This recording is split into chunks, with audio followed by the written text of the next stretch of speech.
Hey everybody, welcome to 32 weeks, 8 months pregnant, officially 8 months pregnant.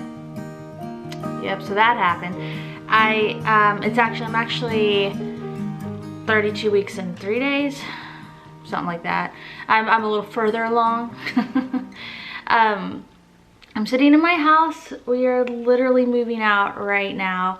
We were supposed to be moved out yesterday, but they underestimated our truck size, so they had to bring back something else today. But luckily they left the bed. I didn't have any sheets, but the mattress protector was still on and I had a blanket, so that's good.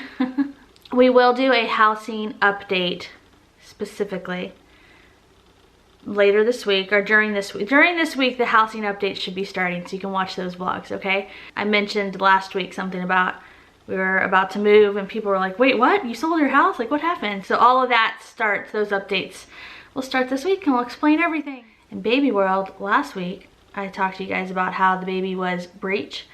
And at this point, they can still flip. So I was hopeful, but I'm also just far enough along that like, it's getting harder for them. It was funny, her head was actually measuring, her head circumference measured at last weekend. It measured at 32 weeks.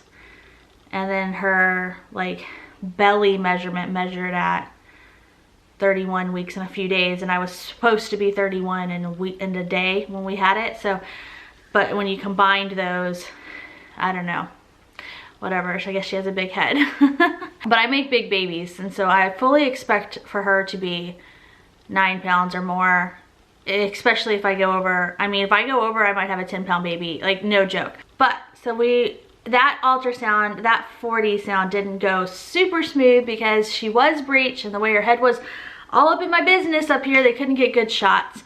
So this week, they were so kind and they were like, come back, we'll do a rescan.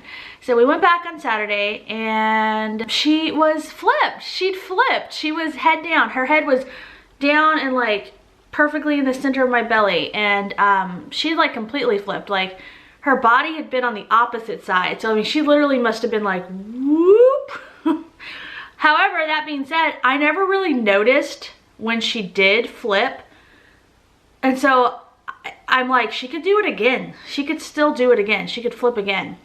So hopefully she'll stay head down though at this point. And I won't have to worry about any weird techniques.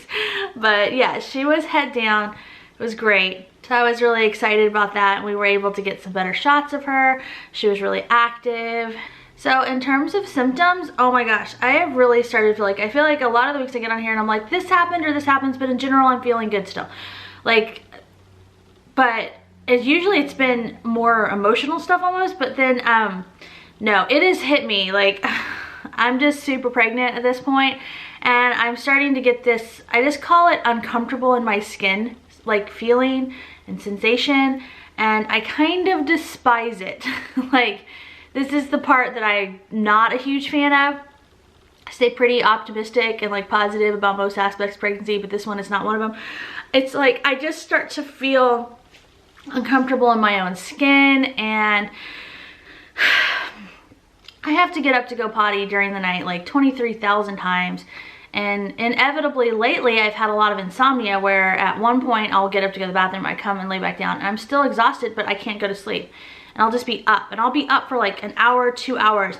I'll finally fall back asleep and I'll be sleeping well, but then everyone else gets up and it's time to start the day because, like, you know, I've got kids, I can't sleep in.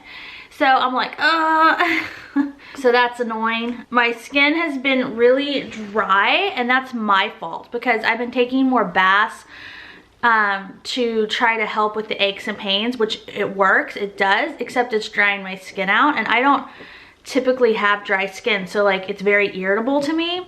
So I'm trying to stay moisturized. I'm trying to drink even more water than I already do. I already drink so much water. And yeah, and at the end of the day, my feet hurt. I posted a photo on Instagram. I'm on Instagram at Kyle and Court. And of Kyle, he was like giving me a foot massage. He does this every single night. It's wonderful, and it really helps like relax me and helps me fall asleep.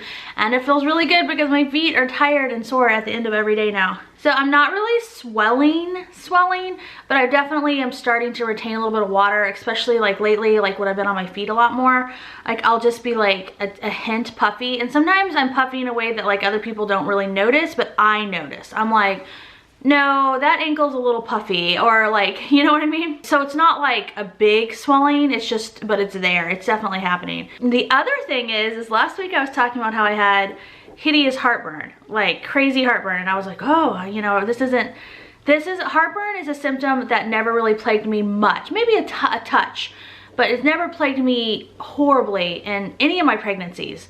And I always felt bad for people who did. Well, then I had it really bad last week, and I had some advice from you guys and stuff, and then it literally just stopped. It just went away, and I realized I absolutely 100% think it was because of the baby being breech. I think her head was way up here in my abdomen, and it was causing me to have acid reflux. She flipped back down, and her head is down low, and then it's like her feet are, you know, up, butt up, whatever, and my acid reflux disappeared. Like there's no way that that's a coincidence. So it had to have been her positioning was making it way worse. And obviously she's getting bigger. It could come back. Like I'm still gonna get some acid reflux. It's pretty much a given. But it's just like that horrible, it went away. So like where her head was definitely causing a lot more like of that, you know what I mean? So I was like, all right, so that's another reason to keep you head down. But I will tell you something I found that worked really well for me was chocolate almond milk. It doesn't have to be chocolate. I didn't want to drink real milk, because real milk is supposed to soothe acid reflux or whatever.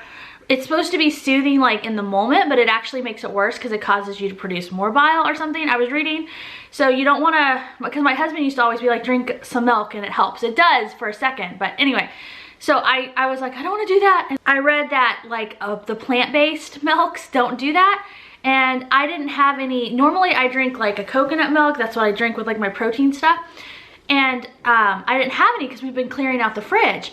And we had, for the kids had been begging for chocolate milk, so I bought them chocolate almond milk. And so we had some of that left, and the kids weren't here because they had already gone to Granessa's. And I got a glass of it out of desperation, was set up in bed, it was at night, and I was just like, oh, this is horrible. Got a glass of chocolate almond milk. I drank it, it was very soothing, and not only was it soothing, like it went away. Like my acid reflux was just gone. And then the next day, the next whatever evening, it started to come back, like I was getting it again. I drank some more, and it just was so soothing, and it really helped, and it definitely did not make it worse. And then at some point after that, she flipped because it went away on its own.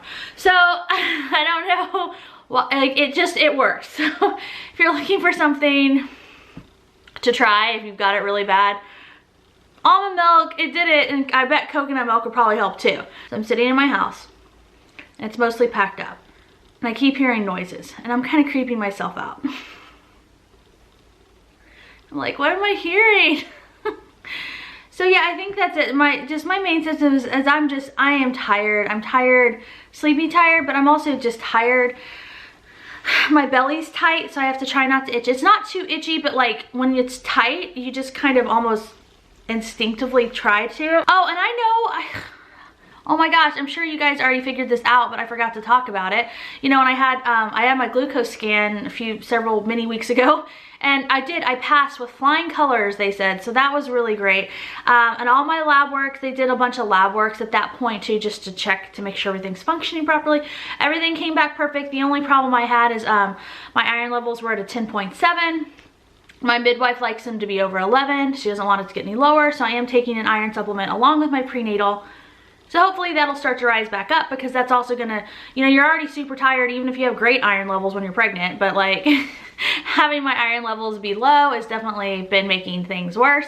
Yeah, they're not like hideously low, but it does need to, you know, it would be nice for it to go back up. So that was the only thing I had, but other than that, I was fine. That's it. I think it's just, like I said, the main thing is just the just overall sense of like with my body, just like I'm tired, it's hard for me to move around, my belly is stretched, and I'm just kind of like, The one thing I will say is, you know, this part of pregnancy is hard for me, I think for anyone, but it always is like this last bit, you're just kind of like, you're feeling it, and then you're also like waiting for that baby to come, and just all of these things are happening. But once that baby comes, like a lot of these physical like problems, like they're gone instantly. Like you instantly are like, ah, I feel so much better, like instantly. Some of it takes a little bit more time, like you still kind of pee a lot because you've retained water and you have all that extra fluid in you from the baby. So you still kind of pee a lot at first, and you have to deal with the postpartum bleeding, which is annoying. And so I'm not saying it's perfect, but in a way, like I always just feel such relief once the baby comes. Like I start to feel so much better so fast. So yes, I can tell that this is definitely going to be one of those pregnancies. Like this is definitely a situation where I'm like, please come early, little baby. Not too early, obviously, but come early, don't come late. Just get here, I'm done. I don't want to be pregnant for a super long time after this. And then my husband's like, stay in there, baby, come a little late, wait for the house to be ready, the new house. We have conflicting things. It's like, of course, I would love for her to wait till after the house was done and maybe we could at least partially move in, but I don't want to wait. I'm like uncomfortable and hard to move, and it's like all those things, and I'm just like, Okay, let me show you guys the belly, and we'll just hope that little Miss Elizabeth stays head down. I'm doing my little, like, I don't know what you call them. You get on your hands and your knees and like you arch your back, and it's this little like exercise you can do when you're pregnant. It's good for your back and your like pelvic and your hip area, but it's like really good at trying to keep the baby, helping the baby like go into the correct position. I'm doing that. So hopefully. And thank you guys so much for watching. I did want to throw out some baby dust to all of my friends out there that are TTCing. I'm thinking of y'all and wishing and hoping. And I will just talk to everyone in the next update. Hopefully I can get a little bit more rest. I think that would help. That would be really nice. But other than that, that's it. All right, guys. Bye.